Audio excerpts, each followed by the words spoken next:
Welcome back to my Transformers animated episode reviews.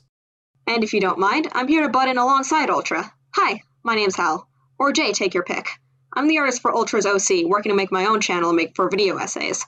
But until I have that up and running, Ultra was nice enough to let me on the review show this episode.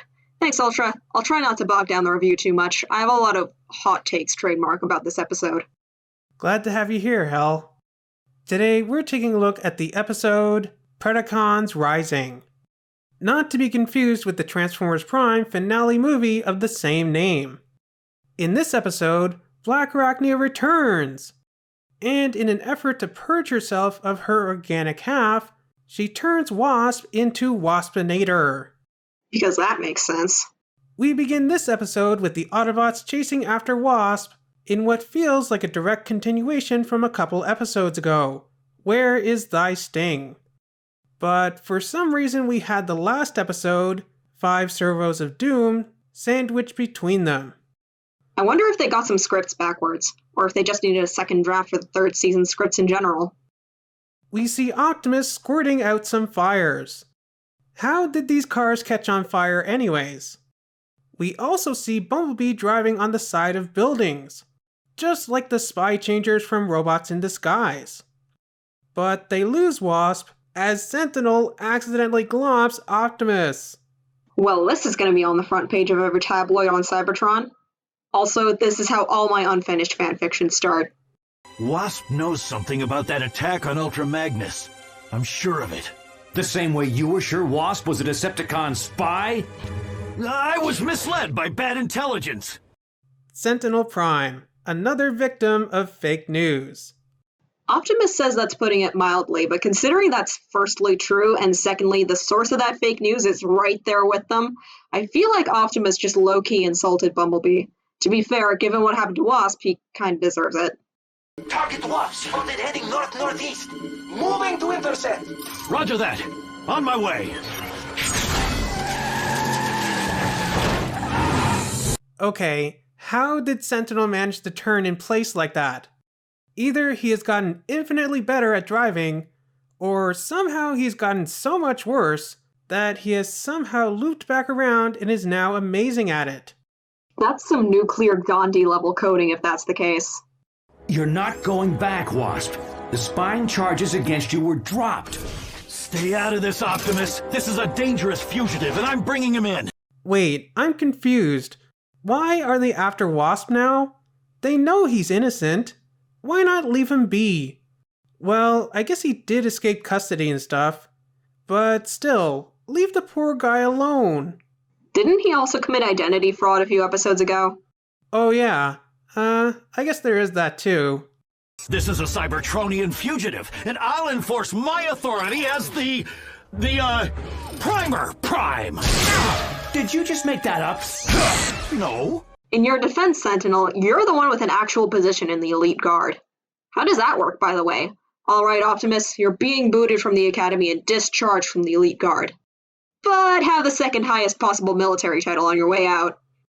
But while Optimus and Sentinel argue, swoops in and carries Wasp away. Well, don't just stand there with your pistons in your servos. Follow that! Zing! Pistons in your servos? Do I want to even speculate on what the human equivalent of that is? Bumblebee, Optimus, and Sentinel arrive at a familiar-looking pier. This is the exact same pier where Bumblebee first caught Nino Sexton, before he became Nanosec. It's also the one where Optimus and Sentinel apprehended the Headmaster, before Powell freed him on some made-up technicalities. Jetfire! Jetstorm! Grapple! Grapple? I didn't know Grapple was in this show. No, Sentinel, wait! You don't want to follow that thing. Oh yeah? Watch me! Sentinel, babe, I think that's pretty dangerous. You're not supposed to have magnets near a CPU. Yep, if this is anything like in Reboot, having a magnet stuck to your head can be seriously hazardous to your health. Although, maybe Sentinel doesn't have much up there to hurt anyways. So we see Wasp being dropped off in what was Meltdown's old lab, but is now Blackarachnia's. And it seems that she's done some redecorating. Wait, hold on. Since when was Blackarachnia a scientist? She's never shown any affinity nor skill with science up to this point. Never mind the kind of science it takes to modify someone's DNA or CNA, whatever. And if she had this in her subspace, why did she even bother working with Meltdown in the first place?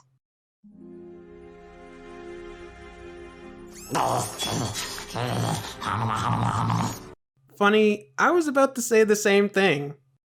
That does it. I'm putting a block on that cyberclown's frequency. Now take me down there, maximum burn! Yes, I love that Sentinel uses the phrase maximum burn, which was commonly used in Beast Wars, usually when they were flying somewhere and had to get there as fast as possible. Jets, maximum burn! Maximum burn! Jets, maximum...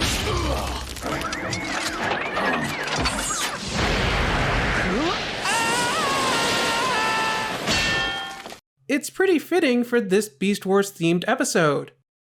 Although it should be noted that no one is ever referred to as a Predacon in this episode or this show.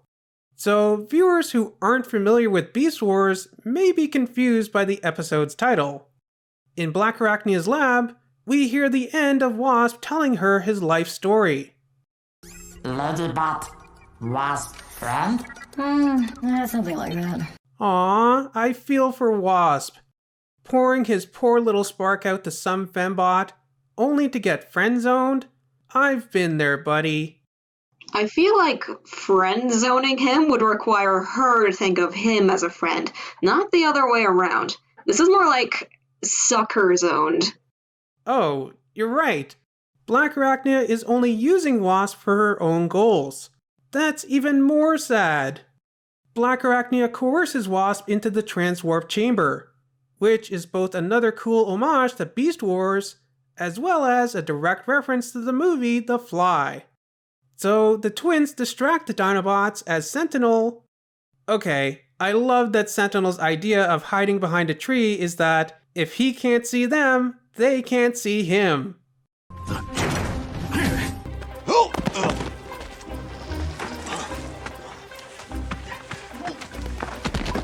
Does the rolling help? It helps.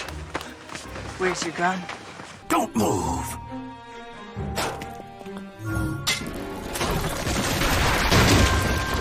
Too fast for you, Hornhead. Inside, Sentinel gets reacquainted with his old friend Elita 1. A robot? With an organic mode? Ew! What, are you afraid that she has cooties, Sentinel? He then proceeds to dead name her, call her disgusting, and says that she'd be better off dead. You know, I'm starting to think that Blackarachnia is a trans allegory. It is then that Wasp completes his own transformation into Waspinator. What can I say? It's the next big thing. It's an abomination! Just like you! And I can't allow it! So that's it. You just slag your old friend, Elita 1? Don't say that name! You don't deserve to say that name! Man, Sentinel is really spitting some hate. You're not Elita 1, you mutant freak. Elita 1 went offline a long time ago. Yep, definitely sounds like an old friend that is too bigoted to accept you after transitioning. Okay, but setting that aside, Sentinel's not wrong when he says Elita 1 went offline a long time ago. He only thought she was gross on a physical level when he walked into the room, no more or less than he thinks of sorry. But he didn't start saying she was dead to him until he saw what she did to Wasp. And yeah, manipulating someone into being mutated painfully and, by their standards, grotesquely against their will is pretty friggin' monstrous. Waspinator attacks Sentinel in defense of Blackarachnia with lasers from his breastplates. I guess the titty's mightier than the lance. Also impressive that he got the hang of being techno-organic so fast. Regardless, Optimus and Bumblebee get to the base, and Optimus walks in on, Let him go, Blackarachnia! Why should I, Optimus? This is gonna be all over the front page of BotHub. What I look like is only half the story. What I am is a lot more complicated. Tell me about it, sister. On the other hand, Bumblebee is totally accepting of Waspinator's new identity. He uses Waspinator's new name after he too accidentally dead names him. Wasp? Waspinator now, Bumblebop. He even compliments him on his new body. So, Waspinator, you look taller. And you can fly, too. That's cool. Aw, this is so sweet. Too bad Waspinator doesn't forgive Bumblebee. And Waspinator's transwarp energy begins to become unstable. Back in the room, Optimus is saving Sentinel's backside as per usual. And during the fight, he catches up to Blackarachnia and asks her what this experiment's even for. I thought you hated being part organic. Why did you do the same thing to Wasp? Isn't it obvious? No, it isn't. If I can change him back, then I can change myself. Blackarachnia, honey, that's stupid. And in a heroic maneuver, Blackarachnia sacrifices herself to save everyone else from Waspinator's transwarp explosion. Sacrifices herself? I'll explain in my final thoughts, but that sounds like it came out of Bison Brett's porthole. I'll also say Sentinel's expression as he's walking away from the site of Blackarachnia's sacrifice is spark-breaking. That's the face of a mech who just lost someone he loved for a second time. Optimus and Sentinel bury the hatchet, or in Optimus's case, the Energon axe. And Sentinel and the rest of the Elite Guard depart from Earth. But right now, Cybertron needs a leader. And for better or worse, that leader is you. Got that right, buddy. I'm thinking worse. I was about to disagree with you, but then I remembered this is Sentinel we're talking about. And this episode ends with some awesome Beast Wars homages. Despite being blown to pieces, Waspinator still functions, just like the original. You know, I'm not seeing much of the organic in techno-organic here. And why is Blackarachnia completely intact without so much as a scuff on her exoskeleton while Waspinator's in pieces? Yeah, you know, now that you mention it, this kind of reminds me of that scene with Groot in Guardians of the Galaxy. Except this is kind of the reverse. And Blackarachnia is greeted by a rhino, a rat, a gorilla, and a cheetah. Obviously a cute little nod to the original 4 Maximals in Beast Wars. Because I guess having a Velociraptor there too would be a little out of place. Oh, you've got to be kidding. Oh, I wish the writers were kidding. So that was Predacons Rising. I really enjoyed it. As a huge fan of Beast Wars, there was a lot to love about this episode. I loved all the little nods to my favorite Transformer series that I grew up on. So Hel, what did you think of this episode? I was not as much a fan of it, to be honest. Oh, really? Yeah, and there are 2 main problems with this episode I think I can talk about here, and they're going to be specific to this episode. Firstly, because this is an episode review, and secondly, so that I still have material for my own channel. The first problem I want to talk about is the way this episode drives the final nail in the coffin for Blackarachnia's character. This episode is supposed to be the culmination of her character arc as she's gone on over the course of the show, and it's been building up to, is she truly too far gone, or can she be redeemed and Optimus can save her? Her action in this episode, performing monstrous experiments on an innocent person, should be the point of no return. Either she's too far gone to be saved, or this is the moment where she's done something so horrible she realizes for herself what a monster she's become looking for a cure. Except the show refuses to take its pick. She's barely criticized for doing something so unambiguously evil, and the show cops out of defining her as truly a villain by having her sacrifice herself. She doesn't show any remorse for her actions, nor does she show any care at all for Optimus's well-being before this. Her sacrifice is entirely unmotivated and strictly only happens to solve the problem, not because it makes sense for her to do it. Either Optimus should have been so aghast at what she did to Wasp that she realizes for herself how low she stooped, or that's the moment when she laughs and mocks Optimus for ever believing in her in the first place.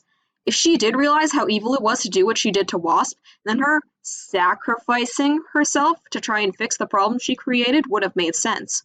Or if she didn't, then the episode's title, Predacons Rising, and the hint that she's going to do nasty experiments to those cute little animals at the end, that would have made sense. But the fact that they tried to have it both ways just shows that they don't actually care about Blackarachnia as a character. She's just there to be Optimus's sexy evil girlfriend, and everything else is just tacked on to justify that. Yeah, I can see that.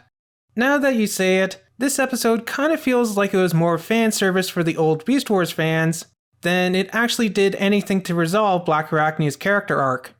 They were almost certainly still hoping for that 4th season when they made this. Otherwise, it just doesn't make sense to fail to resolve this character arc that they've been building up since season 1. Yeah, it's a real shame.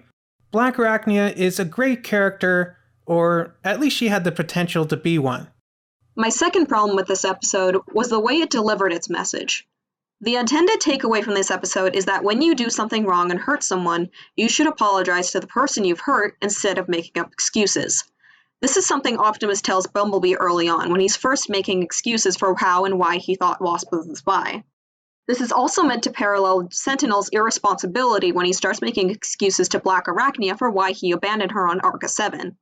Sure enough, Blackarachnia then tries to kill Sentinel because he's failed to own up to his mistakes. And that would work if Bumblebee's apology to Waspinator didn't also end in Waspinator trying to kill Bumblebee.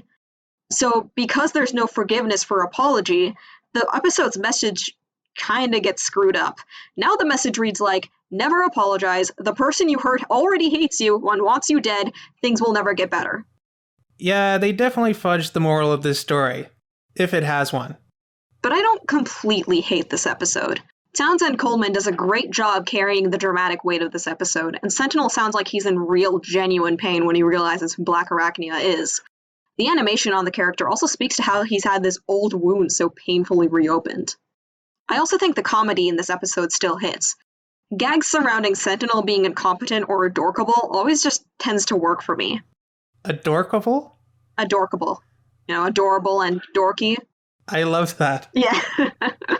I'm definitely keeping that part in. Excellent. I also think Waspinator's design is awesome.